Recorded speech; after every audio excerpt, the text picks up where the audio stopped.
Hey everyone, how's it going? Thanks so much for tuning in. For today's video, we'll be taking an in-depth look into the 2016 Audi A3 Cabriolet. As always, this will be an in-depth review of the A3. We'll start it up, show the engine, get an exhaust clip, go over the performance data, take a thorough road test, and show you many of the unique aspects throughout the interior as well as exterior. So without further ado, let's go ahead and hop on in, start it up, and let it run.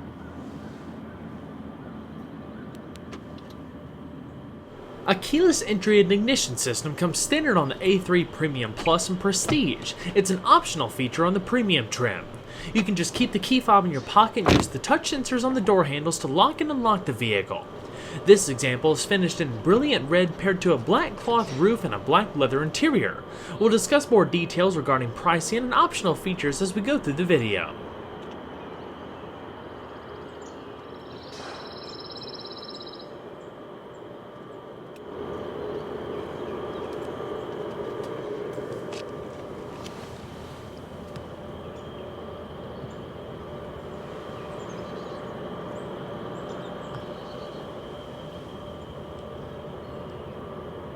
To start, all you have to do is just make sure you have the key fob within the interior, then simply put your foot on the brake and hit the console mounted button to go.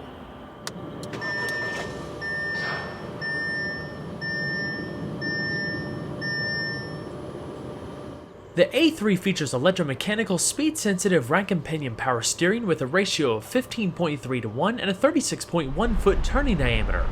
It's routed through a sporty 3-spoke steering wheel with grip bolsters at 10 and 2 and comfortable thumb rests. The spokes and multifunction controls are highlighted by subtle gloss black trim and satin chrome bright work. Despite carrying a few hundred pounds of extra weight over an A3 sedan, the convertible is still a real joy to drive. It also felt a bit more agile than the Buick Cascada I drove recently, as the Audi has a significant weight advantage. The A3 certainly behaves like a proper Audi with lively steering that's both responsive and communicative. Regardless if you're having fun through the curves or taking it on a long trip, the A3 is a fun little car with smooth road manners and very well rounded overall. It has a level of dynamism that makes it one of the segment's best offerings. Power for the A3 convertible can be delivered to either the front or all four wheels depending on whether you opt for the standard 1.8 liter or our tester's 2 liter engine respectively. We'll discuss all of the performance details later in the video. Audi's excellent s-tronic 6-speed dual-clutch transmission comes standard. No manual is currently offered. I love the shifter. It feels nice in your hand and is attractively designed with leather wrapping and satin bright work. There aren't any paddle shifters unless you opt for the $800 Sport package, but you're still able to change gears manually via the console shifter. The s-tronic is a responsive and fun transmission, not unlike what you'd expect out of a Volkswagen GTI or Audi TT. Shifts are so seamless and occur almost instantaneously. By pulling back on the shifter to S while in drive, a sport mode engages with the transmission. It holds gears a bit longer between shifts and activates rev-matching downshifts. Also included with the optional sport package is the Audi Drive Select, which offers more general driver controllable modes such as comfort, auto, and dynamic settings.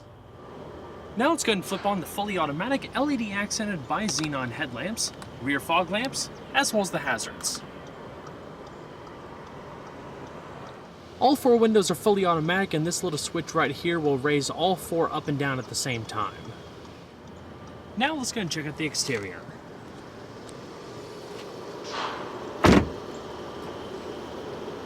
Alongside the introduction of the all-new A3 sedan, the Cabriolet was initially launched for the 2015 model year. This was a pretty significant change for Audi in our market. From 2006, when the previous generation A3 first hit our shores, to its discontinuation in 2013, it was only available as a 5-door hatchback, even though Audi offered a wider selection of body styles and engines for the European market. The lineup has certainly expanded though in the last year with the launch of the high-performance S3 and Sportback e-tron, both of which I've covered in prior videos. Changes for 2016 mostly pertain to standard equipment and available options, but the general vehicle itself continues unchanged. The A3 convertible competes in a relatively narrow segment of compact luxury convertibles. The primary two rivals would be the BMW 2 Series convertible and the Buick Cascada. While they certainly aren't the most practical things out there, they each bring a lot of premium style and a level of fun that makes them great options to consider if you're looking for a relatively affordable luxury drop top. I've yet to drive the BMW, so I can't comment on that, but when comparing the A3 to the Cascada, the Audi seemed a bit more dialed into being a little sports car. It had a more powerful engine, less weight, and a more engaging transmission. The Cascada, while still sporty in its own way, fits more of the grand touring category. The only caveat is price, as the Audi comes in at a higher price point for what you get. Starting at $36,600, the A3 convertible is available in 3 trim levels, including the Premium, the $39,300 Premium Plus, and the $45,450 Prestige. Those prices include the standard 1.8-liter engine and front-wheel drive. The 2-liter engine all-wheel drive combo adds an additional $3,000. With the $2,700 technology package, our Premium Plus tester stickers for around $45,000 including destination. For the compact luxury segment, the A3 looks sporty and high quality, fitting in very well with Audi's current design language, as if it were a shrunken down A5 Cabriolet. The attention to detail in the bodywork alone is something that should be appreciated. For one, the polished aluminum treatments that highlight the windshield header and beltline are a wonderful touch. The side profile is dominated by a distinct character line that begins at the headlamps, travels down the body, kicks up at the tail lamps, and seamlessly blends into the upswept deck lid spoiler. That is without a doubt my favorite exterior feature. Other things like the sculpted lower panels, fender flares, dual polished exhaust tips, and horizontal front end treatment give it quite the presence for such a small car. Audi also offers an S-Line styling package for the A3 convertible that adds a sportier front and rear fascia, along with special badging and aluminum door sill inlays if you wanted to spice things up a bit. This, along with the available LED headlamps, all come as standard equipment on the Prestige. Subtle chrome accents decorate the front and rear fascias. The electro-hydraulic soft top can be opened or closed in about 18 seconds at speeds up to 31 miles an hour. There aren't any latches or similar fasteners that need to be operated. Everything is done simply and effortlessly by just the press of a button. Audi also includes a handy wind blocker that can be positioned above the rear seat. With the front windows up, it drastically reduces interior wind turbulence when traveling at higher speeds, allowing you to carry on a normal conversation or listen to the radio comfortably. The A3 convertible is available with 3 wheel sizes ranging from 17 to 19 inches in diameter. Our tester's 18 by 8.5 inch 10-spoke Audi Sport wheels are standard on the Premium Plus. They're wrapped in 225/40 all-season tires. Brakes consist of 12.3 inch internally ventilated front discs and 10.7 inch solid rear discs. They deliver a solid, predictable feel in both normal and high-pressure stops. All A3s ride on Volkswagen Group's modular transverse matrix platform. The body structure incorporates high-strength, hot-stamped steels, allowing for the use of lighter and thinner components while boosting integrity and safety. The hood and front fenders are made from aluminum. The suspension is fully independent, featuring McPherson struts in front with lower wishbones and an aluminum subframe. Out back is a 4-link suspension with separate shocks and springs to independently manage lateral and longitudinal forces. Tubular anti-roll bars can also be found front and rear. Like you'd expect from Audi, the car feels planted and well dialed in, combined with responsive steering and suspension tuning that's sporty but isn't too firm. Out on the highway and even on some rougher roads, bumps were soaked up well, leading to a relaxed, well-composed ride. For sharper handling, a sport suspension option is also available. Overall length is 175.4 inches with a width of 77.2 inches and a height of 55.5 inches. It rides on a 102.2 inch wheelbase and has a curb weight of around 3,605 pounds. The A3 convertible is available with your choice of 2 turbocharged 4-cylinder engines. Front-wheel drive A3s feature a 1.8-liter engine which develops 170 horsepower and 200 pound-feet of torque. It's able to hit 60 miles an hour in about 7.4 seconds and achieve between 24 miles to a gallon in the city and 35 miles to a gallon on the highway. Our tester is equipped with the larger and more powerful 2-liter engine. With it, you also get Audi's Quattro all-wheel drive system, increasing traction during inclement weather and giving the car an added handling edge through the corners.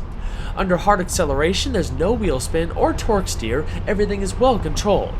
We've experienced this engine in a variety of other vehicles in the last year, including the Volkswagen GTI and Audi TT. It features 4 valves per cylinder, dual overhead cams, dual variable valve timing, and Audi's valve lift system on the exhaust side. Fuel is delivered by a combination of multi-port and high-pressure direct injection depending on the engine load. The compression ratio is rated at 9.6 to 1, while max engine speed peaks at just over 6,000 RPM in this case. The engine's design consists of an aluminum alloy cross-flow cylinder head, a relatively lightweight cast iron block, a polymer oil pan, forged steel crankshaft, and other lightweight friction-reducing measures. It's very smooth and boasts respectable power and fuel economy. In this application, it's also pretty quiet. Engine output is identical to the TT as well as GTIs equipped with the optional performance package, 220 horsepower at 4,500 RPM and 258 pound-feet of torque between 1,600 and 4,400 RPM. Top speed is governed to 130 miles an hour. A single twin-scroll turbocharger pumps out 17.2 psi of boost. With the 2-liter, the A3 is notably quicker when compared to the 1.8-liter. It propels the car to 60 miles an hour in just 5.9 seconds, not too far off from the GTI and only 0.1 seconds slower than a comparable A3 sedan. The A3 convertible is certainly a sporty car, but it doesn't offer quite the level of performance and handling found in the GTI and TT. For that, I'd suggest opting for the sport package we touched on earlier. In its standard form, the A3 convertible is a great cruiser with refined road manners, a taut but not overly stiff suspension, and a wonderful dual-clutch transmission. Fuel economy is estimated to be between 24 miles to a gallon in the city and 32 on the highway. Expect an average of around 26 miles to a gallon. When equipped with the 2-liter engine, the A3 carries a 14.5-gallon tank. Premium fuel is recommended.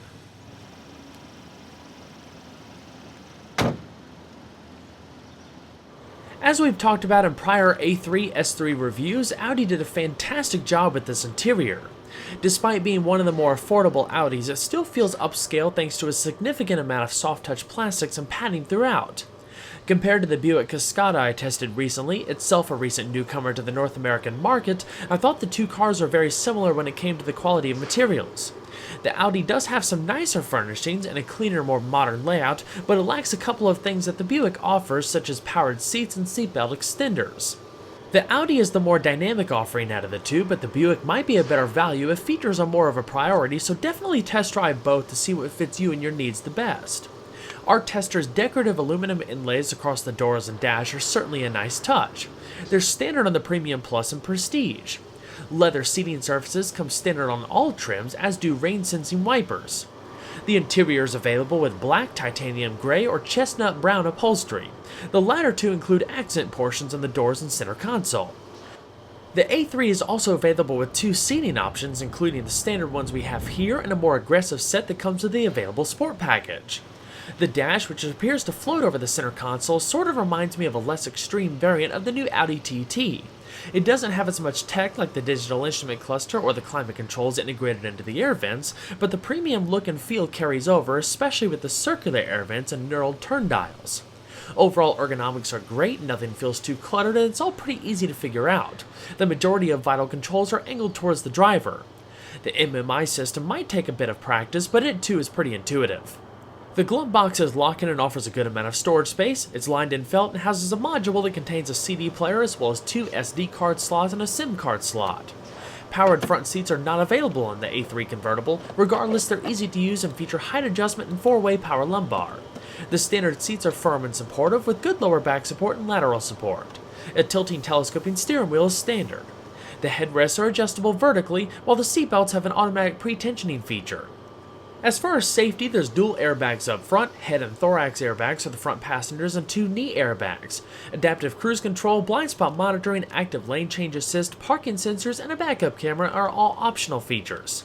Even though the A3 is the smallest, most affordable model in Audi's current portfolio, it still brings top-notch build quality for the class, feeling solid and well made. We'll talk about the back seat more later in the video, but just to give you a quick snapshot, it's much easier to climb in with the top down, of course due to the limitless headroom. With the manually adjusting seats, they slide forward with ease. The A3 is not quite as tall person friendly as the Cascada was, but it still offers a decent amount of space and accommodations that my 5'10" frame was able to sit just fine for brief trips. Shorter people and children will be more comfortable. There's child seat anchors, cup holders, and a good amount of comfort for the class.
So now let's go ahead and shut her up and check out the interior features.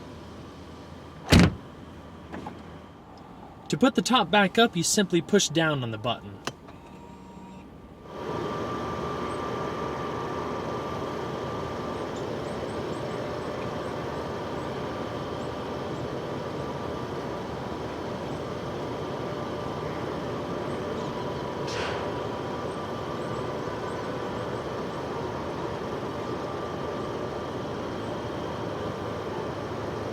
Our tester features the standard 9-speaker sound system with a 6-channel amplifier. You can also opt for the premium Bang & Olufsen 5.1-channel surround sound system with 13 speakers, a 15-channel amplifier, and a total of 625 watts. Despite the difference in output, the standard system is surprisingly powerful sounding in both bass and treble. It was more than enough unless you're really desiring a higher-end setup. We've covered the Audi MMI system in previous videos, so if you want to check that out more in depth, click the link in the top right hand corner of the video. It features relatively easy ergonomics and a ton of cool features packed in. The controller in the center console features a combination of toggle buttons and a rotary dial with an available touchpad on top so it can receive written commands. Of course, there's no side curtain airbags, but like I talked about earlier, there are seat-mounted side airbags for both the driver and passenger.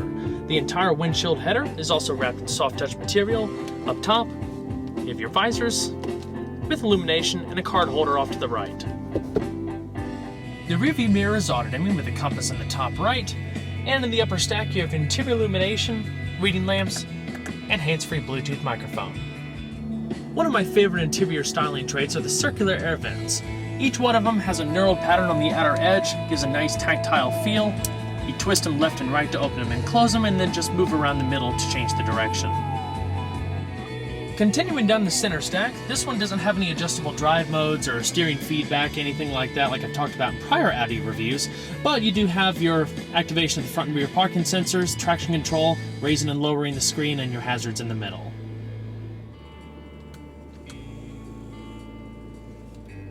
Down towards the bottom you have a standard dual-zone electronic automatic climate control system with 3-stage heated seats for both the driver and passenger. The fan speed is in the middle, temperature on the outer sides, all the knobs have a nice knurled finish just like the air vents, different zones, and front and rear defrost. Towards the front you have a 12-volt power outlet, 2 adjustable cup holders, and this unique brush pattern coming across the center stack. A little bit of audio controls off to the far right, and the rest of your infotainment controls to the back like I talked about earlier, your electronic parking brake and top control. All the way across the console at the very rear is a padded armrest that's also adjustable height-wise for extra comfort. Bring it all the way up and put it back down to reset it to its lowest position. Open it up and you have a modest amount of storage as well as a USB charge port and your iPod auxiliary integration. Now this particular car has a 30-pin connector. It doesn't have a lightning cable, so it's not going to work with newer iPhones. I'm sure they have lightning cables available as well as other like USB options and stuff for other smartphones, but at least that's the one this particular has. As far as the steering wheel, on the right-hand side you have your volume control for the radio, hands-free telephone, voice command, and some navigation prompts. Left-hand side you have the driver information system that shows up in that digital display in the middle of the instrument cluster. Behind the steering wheel on the right you have your wipers, to the left, turn signals, high beams, and in the very bottom, cruise control. Alrighty. So let's go ahead and shut her down. Now we'll check out the back seat, shall we?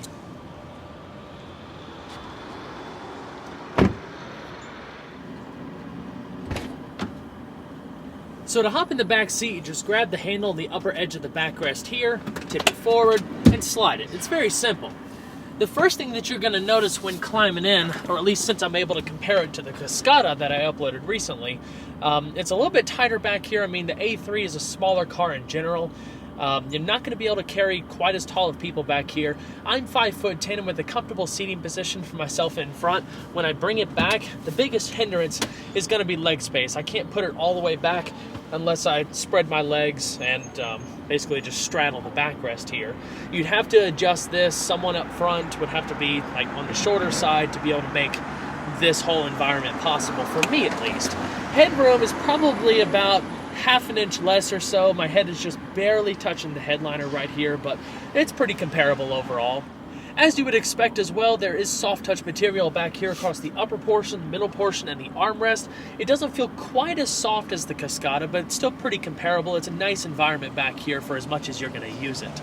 I do really like this aluminum trim across the middle. That's something that you can't get in the Cascada, or at least to my knowledge in our market, and so that's a really nice premium touch.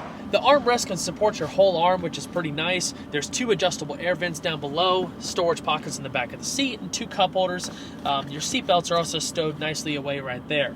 There's child seat anchors to either side, adjustable headrests for either side, and this seat is actually 50-50 split, so if you want some extra cargo space in the back for longer items, you can put these seats down if you don't have anybody sitting back here and load up cargo all the way to the front, which is pretty nice. Other than that, visibility is pretty decent. You have a pretty large C portion right here. I guess it's not really a pillar, but ABC, you get the picture. Not as much glass across the sides as the Cascada, but I mean, it's a small vehicle. It's very easy to maneuver around. You have the backup camera, so that's not really something that would turn me on or off. It's just something that's different, I guess.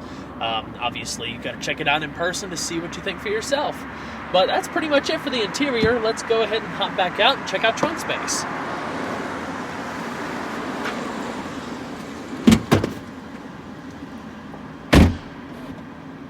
With the top up, the A3 convertible has nearly 10 cubic feet of cargo space, which should be more than enough for 2 small suitcases. However, when retracting the top and pulling down the required partition, the usable space drops to 7.1 cubic feet. Luckily, the back seat does fold down for a clear pass-through to the front and allowed for some additional luggage space. There's illumination in the trunk, but no spare tire. Instead, there's a repair kit that's stowed underneath the trunk floor.